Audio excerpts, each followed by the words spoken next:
பார்போற்றும் தஞ்சை தரணியின் மைந்தனடா, படையின் வலிமையோ பரணியிலும் சொல்லப்படா வலிமையடா. இப்படை தோற்கின் எப்படை வெல்லும், இதிகாசமும் வியந்தேதான் பார்க்கும் ராஜராஜ சோழனின் ஆட்சிதனை. படையின் வலிமையோ 10 லட்சம், பாரும் கண்டதில்லை இந்த விருட்சம். சுந்தரச் சோழனின் வம்சமாம், சோழர் குலம் இவர் அம்சமாம். புலிச்சின்னமுடைய போர்க்கொடியாம், 8 திக்கும் இவர் கொடியாம்.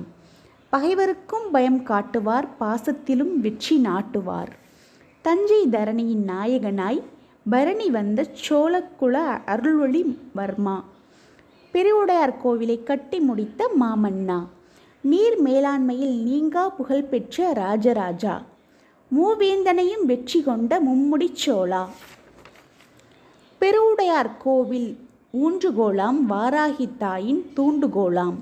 சிவன் மேல் தீராத பக்திமானாம், திருத்தலம் அமைத்த முக்திரனாம். அறிவியலை மிஞ்சிய கோவிலிதாம், ஆன்மீகத்தில் எஞ்சிய கோட்டை இதுவாம். சிற்பியின் பெருமை அழியும் காலம் இது, சிந்தித்து வியக்கும் ஞாலம் இது. 1000 காலம் ஆனாலும் என்றும் எங்கள் உலக அதிசயமே. என் தஞ்சை தரணியில்